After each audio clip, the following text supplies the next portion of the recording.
Hey everyone, this is the first video of CVMS update series. Basically, we created a series on YouTube channel.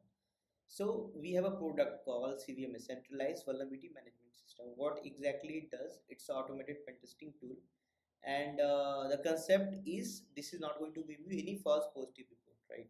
So in this series, we are going to update whatever we have in CVMS, right?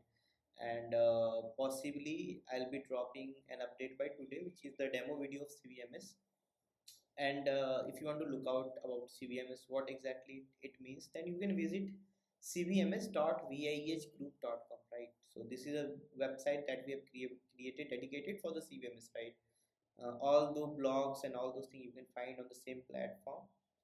And yes, our team is working very hard behind CVMS. So we were working from last 2 to 3 years, but right now it's up and running, and it's being led by Amit, the senior security engineer at VIEH, and we have a lot more people, those who are working at the back end, to give you the very great product, right?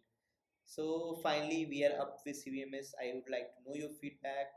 After this video, I'm going to upload a demo video, right? So let's see you in the comment box of demo video. Thank you very much. Have a great day. As always, Jai Hind.